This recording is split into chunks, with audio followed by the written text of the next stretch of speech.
What's going on, guys? No introduction needed. You already know who this is. But today, anyway, in this video, I will be showing you guys how I cut a taper fade. I mean, all barbers cut taper fades the same, but all barbers, you know what I'm saying, don't explain it the same.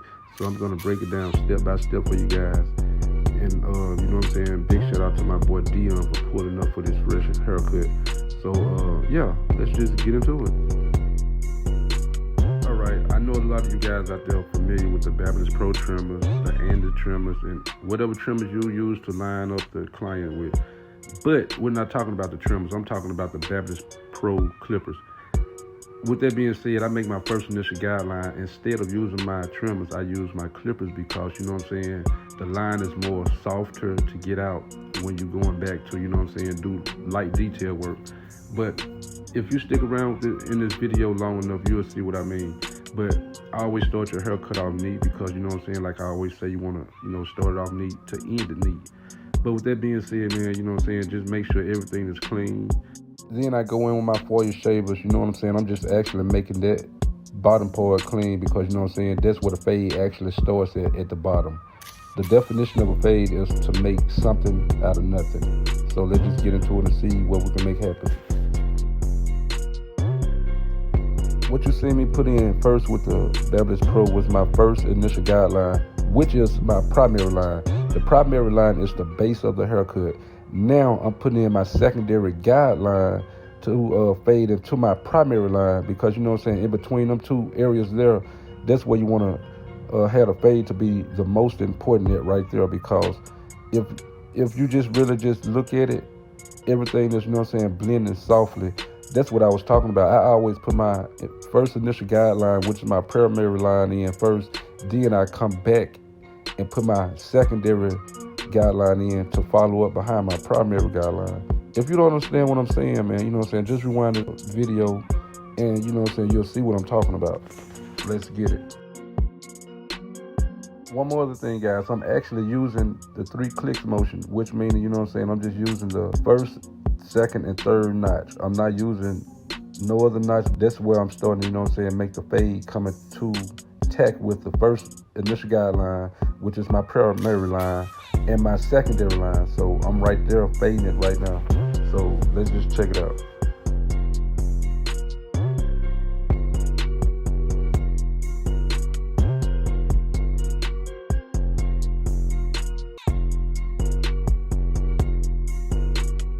I already cut the hair down to a 1.5 with the 1 guard. Now I just put my bigger 1.5 and went against the grain up to the parietal ridge area because, you know, that's where I want to start. Well, actually, that's why I want my fade to stop at, in the parietal ridge area. And if you notice that he have dense spots in his head, see, what I'm trying to do is just actually blend that in as I, you know what I'm saying, just try to make that, you know, that 1.5 feather, you know, the hair all the way around, because, you know what I'm saying, I don't want to just leave, you know what I'm saying, dense areas in his head. So I just want to give that illusion that his hair is, you know what I'm saying, the same length all over.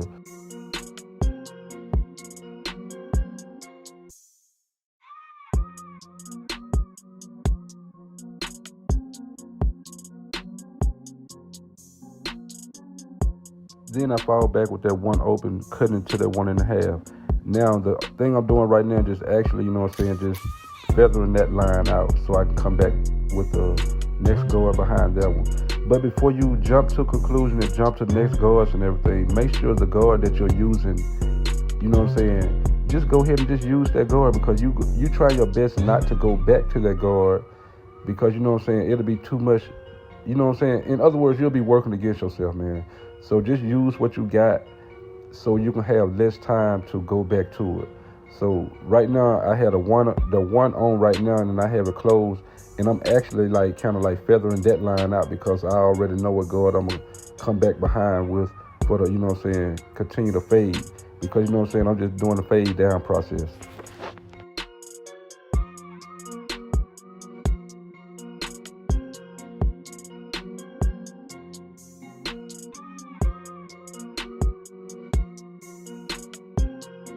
In reality, I'll usually pick up my 0 guard and close it and, you know what I'm saying, just start to flank that line out. But since I'm just actually just using my Barber Pros and trying to avoid using my Andes Masters, I just picked up the .5 guard and opened it one notch. You know what I'm saying? I just opened it up one notch, and you know what I'm saying, just using the corners only.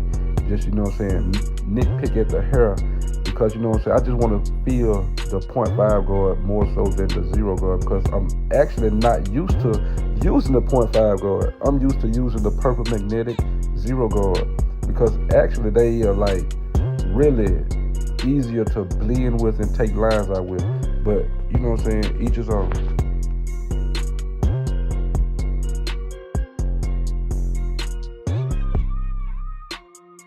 I put my number 1 back on, open it, and I'm going with the grain to make sure everything is actually just laid down perfectly. Then, therefore, I will, come back and, just do a little touch up and move on to the other side. So let's just get it.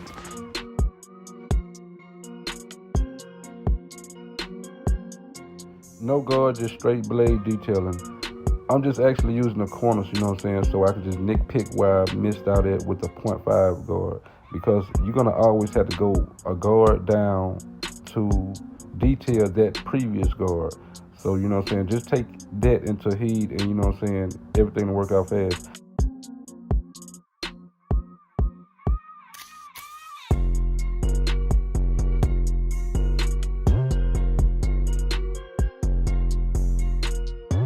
This side is exactly like the other side. The only thing I did, just took my Barber Pro trimmers, closed them, made my first initial guideline.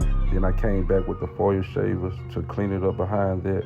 And then I made my second initial guideline with the blades open, because, you know what I'm saying, that's where the fade come in between. Remember the first initial guideline and the secondary guideline? That's how all that come about.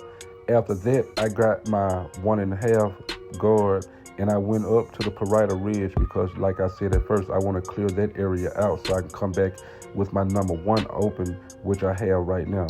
And only thing I'm doing is just trying to concentrate on that by getting that line out. After I get that line out, I come back with my 1.5 guard, and you know what I'm saying, I just fade that together. So I compress the fade more so than anything. And right now you just see me doing a little beard work, because you know what I'm saying, he said he wanted that.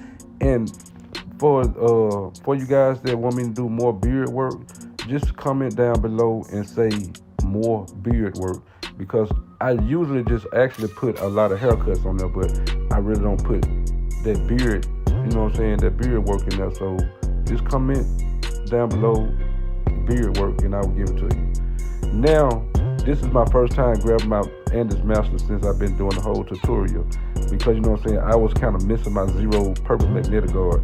I think I could get a cleaner fade with that anyway. So my next tutorial, I'm just going to actually just only use Masters only. So yeah, sit back, enjoy. And if you're new to the channel, please hit that subscribe button. I mean, if you already, already subscribed to the channel, you already know. Thumbs up, and you know what I'm saying, share this. Let's get it.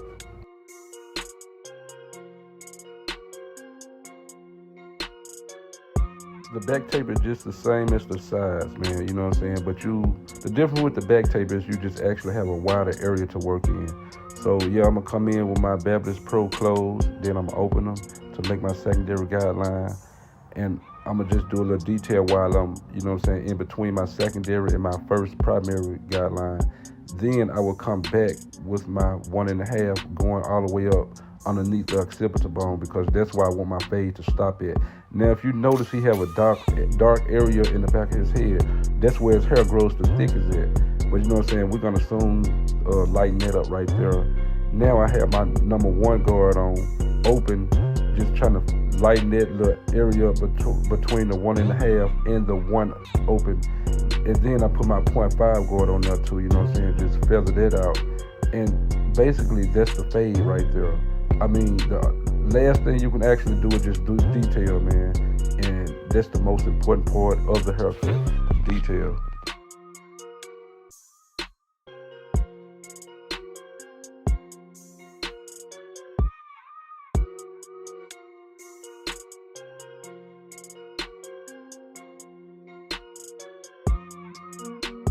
Now I spray Tresemme Volume 5 on the back of his nape of his hairline, because I want his hairline to be more sharper at the back more so than at the front. Then I fall back behind that with the dryer to dry it to make it, you know what I'm saying, crispy. and then you want to brush it down. Now, as you notice, when I'm edging my client up at the back, I always be light because I know my clips are sharp, but they're not sharp enough to bite you, but they're sharp enough, you know what I'm saying, you can just touch them one time and the edge up is already there. But with that being said, you guys already see the edge up, man, you know what I'm saying. But before I actually did the edge up, you noticed that I grabbed my guard, I think that was my 1.5 guard, and went against the grain with at the nape of the neck, because, you know what I'm saying, his hair was much longer on the, you know, nape of his neck.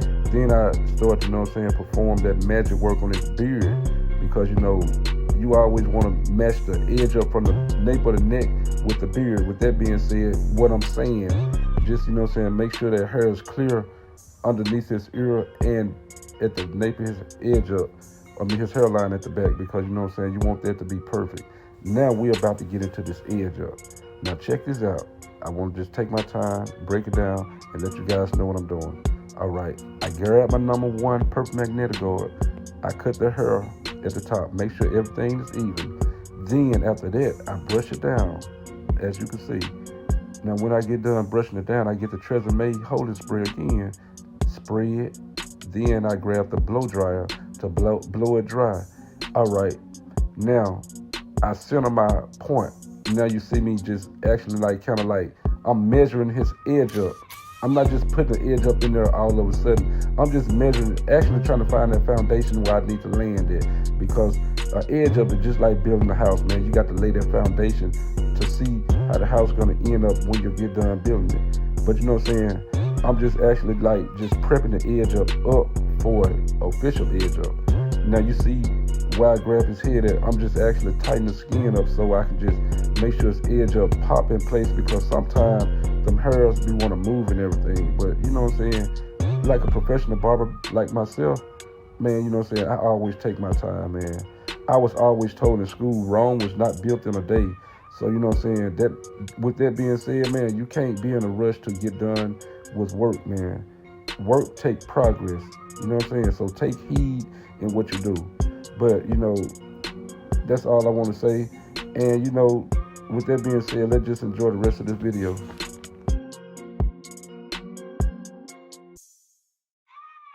Guys, just a reminder, when applying the enhancements on the edge up, do not put it too dark unless the client actually want it. See, my client right here, he was actually kind of thin in some areas. So he asked me to put it a little heavier in certain areas. So don't just think I'm just on YouTube just going crazy with enhancement. It's what the clients want. So sit back, enjoy, and let's just get it, man. Then I fall back behind with the hair fiber. I really don't use this as much. So with that being said, after I apply the hair fiber, I go back with the trimmers, you know what I'm saying, to, you know what I'm saying, sharpen that edge up. That's kind of crazy, sharpen the edge up. But yeah, but anyway, as you notice, the edge up is coming into effect and everything, and you know what I'm saying, I brush him off, get him right, and you know, he ready to go out for the night. Guys, you know we live in an imperfect world, but whatever it takes to make the next person happy, even if it's a conversation, even if it's, you know what I'm saying, something that just can bring a person up, you want to make them feel good. But this is exactly how my client came in, you know what I'm saying. We had a nice conversation, and this is exactly how he left out right here, man. We did the thing, we made everything happen, and you know what I'm saying, I brought my boy back to life. Like I said, big shout out to Dion, man, for pulling up, man. You know you're more than welcome to come get a chop. But it's your TikTok barber, man, you know what I'm saying. I got them haircuts on deck, man. You know what I'm saying? Leave a comment in the section below if you really enjoyed the video. If you want to see me bring out more content like this, man, just type in more content in the comment section. That's all I can say. But if you're new to the channel, you know what I'm saying, you already know to hit that subscribe button, turn on post notifications. And if you're already a subscriber to this channel, man, you know what I'm saying, just go ahead and give me a thumbs up. But with that being said, it's your TikTok barber. May God bless. Peace.